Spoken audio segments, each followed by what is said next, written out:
bugun sizlar bilan hijoma, ya'ni bolalarda hijoma qilinishini aytib o'taman и massaj. Hijoma bolalarda qanaqa qilinishi, nimalarga shifo bo'lishi. Bola ko'p kasal bo'lganda hijoma qilinadi. Hijomadan so'ng organizmda interferon ishlab chiqarilishi kuchayadi. Immunitet ham kuchli bo'lishiga ta'sir qiladi. Leykotitlarning ko'payishi oq qon tanachalarini ko'payishiga olib keladi. Gamma globulini va har xil antitanalar ko'payishi boshlanadi. Hijoma tanadan qolib ketgan virus va bakteriyalarni chiqazib tashlaydi. Hijoma qoringa, ichakda gaz yig'ilganda va gazni chiqazib tashlab ichak faoliyatini yaxshilaydi. Umuman pochka orqali filtratsiya bo'lib, hamma bakteriyalar toksinlar chiqib ketadi. O'sha kuni даже bola tualetga ham qatnashi mumkin. Tak, bolalarda hijoma. DTP kasalligida ayniqsa bolalarda muskul, spazma va tananing har xil qismlarida qon aylanishini yaxshilaydi. Ayniqsa isitmada, allergiyada, enurezda, bosh og'riqda va boshqa kasalliklarda yordam beradi. Allergiyani bilasizlar, tashqi omillar orqali reaksiya berishi yoki parazitlarga allergiya bo'lishi, yoki gluten yoki laktoza, har xil narsalar, ovqatlarga ham allergiya bo'lishi mumkin, yoki posteldagi klapanlarga ham allergiya bo'lishi mumkin. Isitmada ham hijoma qilib olsa yengillanadi, qorin, ya'ni oldi qismiga hijoma qilinadi va belga. Enurez bu siydikni ushlamasligi, ayniqsa kech payt siyib qo'yish, o'zi tushunmagan holda siydikni chiqib ketishi, qovoqni pastiga hijoma qilinadi va buyraklarga orqa qismda. Yosh bolalarga 2 yoshdan hijoma qilsa bo'ladi, faqat 2 banka qo'yilishi kerak. Ya'ni 2 kurakning o'rtasiga orqa taraf va poзвоночник, ya'ni pastki qismiga, dumbani tepa qismiga qo'yiladi. Yosh bolaga albatta kichkina bankalar qo'yiladi va banka qo'yishdan oldin massaj qilinishi shart. Diabetik bolalarga, autizm, ZPR, ZRR bolalarga juda ham yaxshi ta'sir qiladi. Qonda, ayniqsa diabetik bolalarda qonda xolesterin va shakarni kamaytiradi. Bolalarda hijoma. Albatta, birinchi bo'lib ona bilan suhbat qurishimiz kerak. Hijoma qilishdan oldin hajjam ona bilan suhbat qiladi. Bola bilan ham suhbat qurishi kerak. Bola tushunib yetishi kerak, что bu ayol kim, nima qiladi. Shuning uchun bola bilan ham suhbat qilamiz. Keyin bolaga, har bir yoshdagi bolaga bel va yelka qismiga hijoma qilinadi.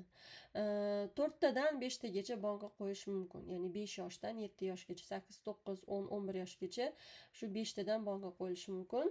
Al-kahilga, nagiz qismlariga, yelkaga, al-ahdayinga qo'yiladi, ya'ni bel qismiga. 3 ta, 4 ta, 5 tagacha. Undan tashqari qorin va ichak muammolarida diafragmaga qo'yiladi. Bu oshqozonimizning sal teparog'i suyak qismi, ya'ni suyakni pastrog'ida shunaqa teshikcha bor. U diafragma deyiladi. Jigarga qilinadi, o'ng tarafga. Kindikni tepa qismiga qo'yiladi o'sha ichki trakti uchun, mikroflorasi uchun juda ham yaxshi ta'sir ko'rsatadi. Nafas siqilganda, bronxitda, bronxialni astmada o'pkaga qilinadi. Ya'ni 2 taraflama ko'krakning tepasiga qo'yiladi va o'rta qismiga hijoma qilinadi. Banka qo'yilib, pistolet bilan tochka tortilganda обязательно qo'lingizga perchatka kiygan holda dezinfeksiya qilamiz. Kilonkani ustidagi banka bormi, lezviya bormi, yangi upakovkami обязательно dezinfeksiya qilamiz. Keyin o'sha bankani tortganimizdan keyin 2 minut ushlab turamiz. Vakuum hosil bo'ladi. Uni vakuumga kapillarlar yig'iladi, ya'ni isqird yig'ilib qolgan qonlar yig'iladi. Shundoq terisiga ahamiyat berishimiz mumkin. Keyin u bankani olib tashlab, lezviya bilan kichkina nadrezlar qilamiz, ya'ni tirnalishlar qilinib, banka yana qaytarib qo'yiladi o'sha joyga. Keyin chuqur kesilmaydi. Yana bankani ushlab turganimizdan keyin 2 dan 5 daqiqagacha shundoq ko'ramiz, qoni qanaqa chiqyapti. Quyi chiqyaptimi, sekin chiqyaptimi, u bola ko'p suv ichadimi? Bola ko'p suv ichmasa, bu qon quyi bo'lib sekin chiqadi. Hijomadan oldin ko'proq asalli suyuqlik ichib kelish kerak, iloji boricha och qoringa kelish kerak. Agar qon yana chiqsa, u joydan yana ikkinchi marta u qonni olib tashlab jelatinni paketga musorga otib olib ikkinchi marta bankani o'sha joyga qo'yamiz. Nadrezli qilmaymiz, просто bankani o'zini qo'yamiz, chunki уже nadrez bor, lekin qon chiqyapti. Kiyimlarni ham isqirt qilmaymiz. Ikkinchi marta bankani qo'yamiz, lekin og'ritmasdan so'rash kerak, og'rimayaptimi deb relaks qilib og'ritmasdan qo'yamiz. Keyin уже agar qon уже ikkinchi marta ham ko'p chiqdimi, olib tashlab xohlasanglar uchinchi marta ham qo'yamiz. Men qo'yaman. Qon уже chiqib bo'lgandan keyin ketidan oq suyuqlik chiqadi, oq yog' chiqadi. Bu degani bo'ldi, men tugadi, boshqa isqirt qonim yo'q degani. Уже oq suyuqlik chiqdimi, xursand bo'linglar, boshqa qon chiqmaydi. Kiyim ham kir bo'lmaydi. U bankani olib tashlab, o'sha joyi dezinfeksiya qilib, achishadi обязательно, keyin ustidan qora sedana yog'ini surib qo'yasizlar. U birinchidan naturalniy antibiotik, o'sha joy tezroq bitadi, ikkinchidan achishtirmaydi. Shunda achishi bosib qo'yadi og'rig'ini. Keyin уже bemorga tushuntiramiz, что bugun cho'milish mumkin emas, og'ir ishlar qilish mumkin emas, go'shtli va sutli mahsulotlar bermaymiz. Bolaga baliq beramiz, pomidor, bodring, salata, mevalar ko'proq suyuqlik ichsin, uyda dam olsin. Hech qanaqa mehmonga borish yo'q, hech qanaqa o'yin kulgu yoki bu joylarda sakrash yo'q. O'sha kuni bola dam olish kerak, iloji boricha skvozitsa qilmasdan, terlamasdan uyda qolish kerak. Cho'milmasligi kerak, og'ir ishlar qilmasligi kerak, stress bo'lmasligi kerak. Уже ertasi kundan cho'milsa bo'ladi. Faqat vannichka qilmasdan dush qilish kerak, o'sha joylar ishqalanmaydi. Qachon hijoma qilinmaydi? Bola tanasida qanaqadir apparat bo'lsa, apparat ichida, tanasida. Yurak kasalliklarida, yuragi bo'sh bolalar bor, ko'tara olmaydi.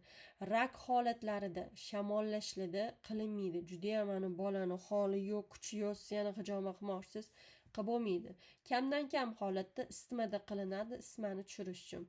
Lekin qora sedana yog'ini anaqa suvga solib, suvni bersangiz, isitma shundoq ham tushadi. Qon quyuqlashmasida, agar qoni quyuqlashmasa, suyuq bo'lib kelursa, svertovoymost bo'lmasa, qonida hijoma to'xtatiladi. Chunki agar u qon jelatinga aylanmayaptimi, quyuqlashmayaptimi, bola dorilar ichadimi qoni quyuqlashishi uchun, hijoma bunaqa paytlarda qilinmaydi. Chunki bola o'lib qolishi mumkin. Suyuq qon kelaveradi, uni chiqazuramiz, tanada qon qolmaydi. Shuning uchun zapret bunaqa paytlarda qilinmaydi. Ota-onasi обязательно o'sha hijomani qilsin, protsedurani kichkina bola oldida tursin. Bolaga stress qilmaymiz. Bolada zashitani borligini bola bilib sezib turishi kerak. Ona oldida bo'lishi shart hijoma vaqtida. Hijoma qilganda bolaga tanasiga, даже kattalarda ham chuqur kesmaymiz. Nomiga tindalanadi. Qon shundoq ham chiqadi, chunki siz massaj qildingiz, beli qizardi, beli qizidi, banka qo'ydingiz, vakuum bo'ldi, zovizo chiqadi. Agar lezviya kesmayaptimi, boshqa lezviya olib ko'ring. Balki bu lezviya brakdir, lekin ikkinchisida yengil tirnalsangiz, qon shundoq ham chiqib kelishi kerak, tashqariga zo'r chiqib kelishi kerak. Suyak qismlariga hijoma qilinmaydi. Ozg'in bolalar bo'lishi mumkin. Juda ham qiltiriq bolalar bor. Suyaga qilganda juda ham og'riydi. Shuning uchun suyaga emas, mushagiga hijoma qilinadi. Keyin bankani noto'g'ri qo'yib, terisini og'ritmaymiz. Havo kirib qolsa ham teridan yoki qisilib qolsa ham juda ham og'ritadi o'sha joy. Keyin o'sha joy og'rib yuradi. Shuning uchun so'raymiz, og'rimayaptimi? Normalniymi? Anaqami? Qilaveringmi? To'xta, ozgina bo'shataman. Endichi og'rimayaptimi deb tushuntirib gaplashamiz.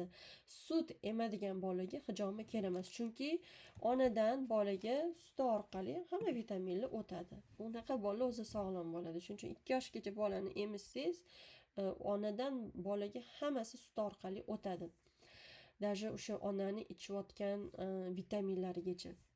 Massajda nimaga e'tibor qilish kerak?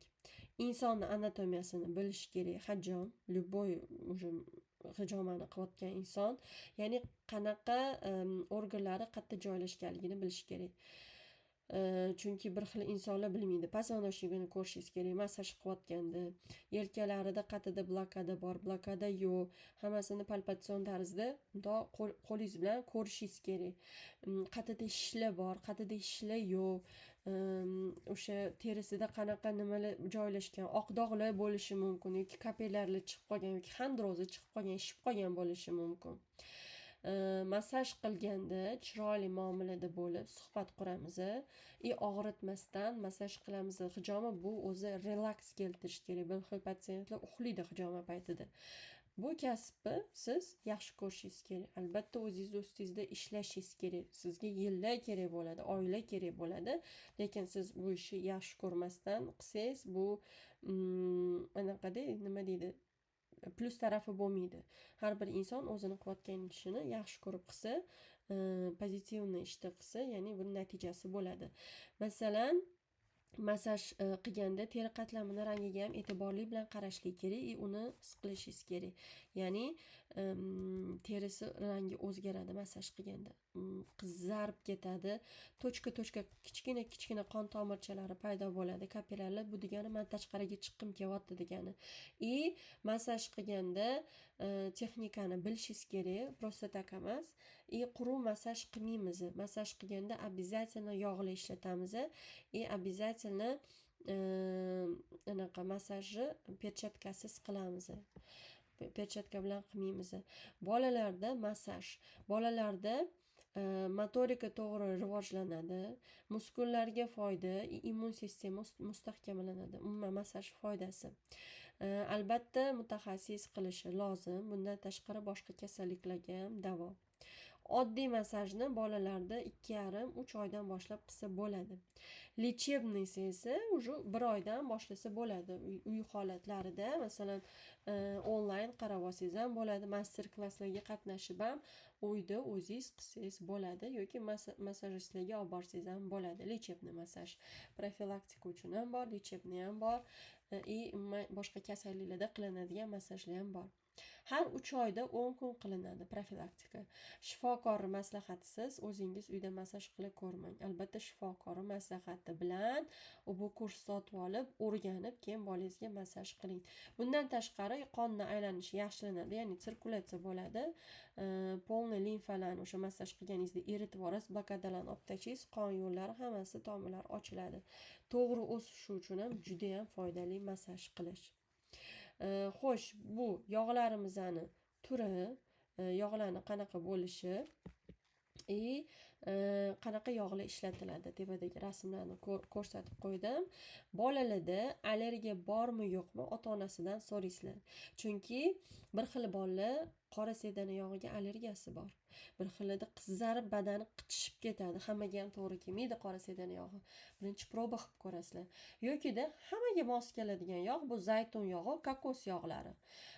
Keyin uje qora sedana yog'i nimaga yaxshi ko'raman? Bu naturalniy antibiotik. Umuman yiring bormi? Bu joyi urib oldinglarmi? Og'riq bormi? Har doim qora sedana yog'ini ishlatsanglar, shunda og'riqni o'ziga oladi. Eng yaxshi yog'lardan umuman uspokаивающий lavanda yog'lari relaks qiladi. Roza yog'lari, rozmarin, mindal, ya'ni bodomniki, yasmin yog'lari, boshqa tabiiy yog'langan, bio yog'langan massaj uchun ishlatsanglar bo'ladi. Albatta perchatkasiz ishlatinglar, chunki perchatka bilan ishlatganda sizlar tanani sezmaysizlar. Tana ham sizni чувствовать qilmaydi. Shuning uchun iloji boricha perchatkalar bilan ishlashga perchatkasiz ishlashga harakat qilinglar. O'sha qo'lingizda ham o'sha yog' bo'ladi, badanda ham yog' bo'ladi. Keyin massaj qilib bo'lgandan keyin massaj minimum 15-20 minut qilinadi. Massajni har doim hijomadan oldin qilish shart. Massajsiz hijoma bo'lmaydi. Massaj kerak. Qonni yugurtirib olish kerak. Keyin massaj qilgandan keyin yog'lar bor-ku, hijoma qilishingiz kerak. Agar hijoma qilmasangiz qolaversin yog'lar. Lekin hijoma qiladigan bo'lsangiz, uni salfetkalar bilan artib olasiz, dezinfeksiya qilib artib olasiz yog'larni, chunki lezviyada kesganingizda yog' bo'lsa kesilmaydi lezviya. U polniy quruq bo'lishi kerak. Uni qog'ozda dezinfeksiya qilib, belni artib olganingizdan keyin уже hijoma qilasiz. Xo'sh, bugungi darsimiz tugadi. Rahmat kattakon, sog' bo'linglar, salomat bo'linglar. Savolingiz bo'lsa yozinglar.